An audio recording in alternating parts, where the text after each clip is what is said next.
ये कहानी ममता की है। बचपन से ही घर में ये एहसास दिलाकर पाला गया कि औरतों को बोलने का हक नहीं है। अरे ममता, जरा जल्दी जल्दी हाथ चलाओ। रोज ऑफिस में देर पहुंचता हूँ तुम्हारे कारण। लेकिन आपका सारा खाना पैक और तैयार भी है।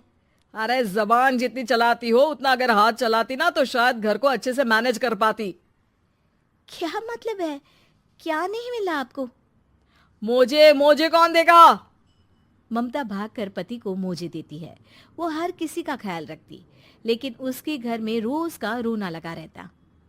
अरे माँ, आज स्कूल में टीचर ने मुझे फीस के लिए डांटा।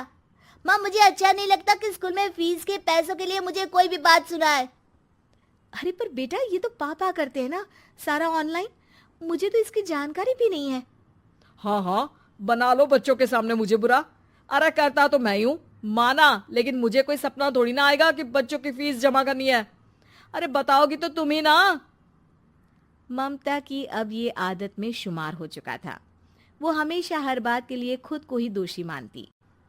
एक दिन वो पड़ोस की दोस्त से कहती है, समझ नहीं आता यार, मैं इतनी डम कैसे हो सकती हूँ। बात तो सही भी है ना। अब पति बेचारा नौकरी करे, पैसे कमाए, या फिर ये देखे कि बच्चों की फीस का वक्त है। क्या करूँ यार। पता नहीं, मेरे पति तो सारा काम खुद ही करते हैं। वो तो कहते हैं कि तुम थक जाती होगी, सारा दिन घर बाहर बच्चे। तो अच्छा, ऐसे भी पति होते हैं क्या? अरे क्या बात कर रही है?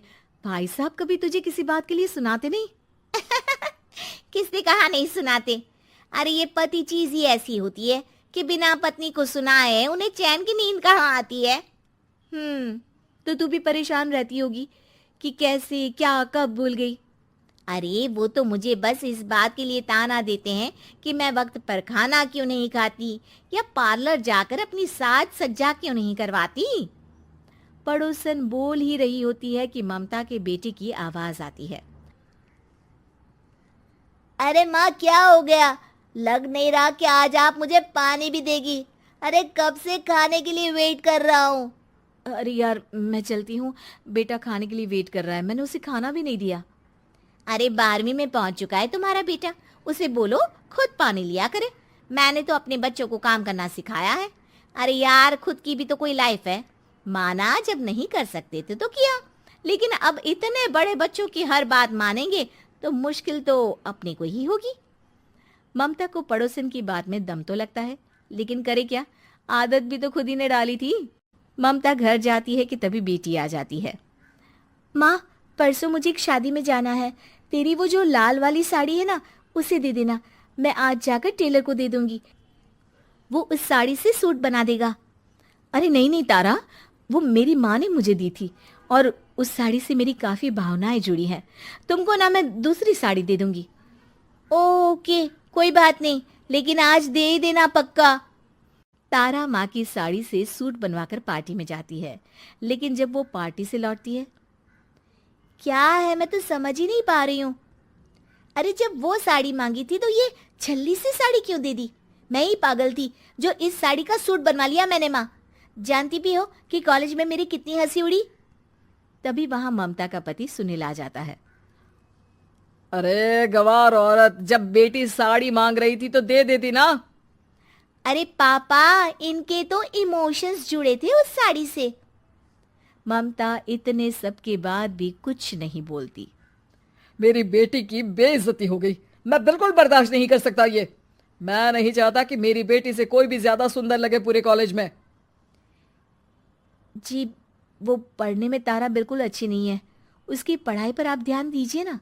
अच्छा, अब तुम मुझे बताओगी कि मुझे किस पर ध्यान देना और किस पर नहीं। रमेश जैसा ही ये वाक्य पूरा करता है, ममता की बेटी और पति उस पर जोर जोर से हंसते हैं। अरे ठीक है ना, पता ही नहीं चला कि कैसे वक्त इतना बीत गया। अरे कैसे पता चलेगा माँ, हम लोगों के पीछे जो तू बैताल की तरह चिपकी रहती थी, तुझे कैसे वक्त का पता चलता। ममता को पहले सास ससुर, फिर पति और बच्चों की तरफ से इस तरीके की बातें सुनकर उसका मन बहुत दुखी रहता था। एक दिन, सुनो ना, बहुत दिनों से कमर के नीचे बहुत दर्द रहता है। कल मैंने देखा तो एक फोड़ा था। अरे ममता, एक बार अपने पति से बात करो, वो तुम्हारा फोड़ा डॉक्टर को दिखा देंगे। अरे नहीं नहीं, वो तो गुस्सा हो जाएंगे। अरे क्यों गुस्सा हो जाएंगे? तुमको दर्द है? हाँ, लेकिन वो यही बोलेंगे कि ऑफिस जाऊं या फिर तुम्हें लेकर डॉक्टर के पास। तो बेटे से ही बात कर ले। अरे वो तो मैं कर लूं, लेकिन फोड़ा है ऐसी जगह कि उसे बताते मुझे शर्म आएगी। लेकिन कुछ ना कुछ तो करना जरूरी है ना। ऐसे कब तक फोड़े के दर्द से तड़पती रहेगी? अब तो सोच रही हूँ कि इनसे बात कर ही लूं, वरना दर्द के मारे कहीं मर ना जाऊं। लेकिन शाम को, ममता, क्या किया तुमने आज? खाने के डिब्बे में कैसा खाना दिया था? दाल खराब हो गई थी। कब की थी? दाल तो मैंने सुबह ही बनाई थी, खराब कैसे हो गई? अच्छा सुनिए ना, मुझे कहना है कि अरे गरम दाल बंद करोगी तो ऐसा ही होगा ना। बेइज्जती हो गई सबके सामने मेरी। ऑफिस वालों ने ऐसा मजाक उड़ाया कि क्या बोलूं। कल से ठीक से खाना देना है तो देना, वरना खाना देना बंद कर देना। बाहर खा लूंगा मैं।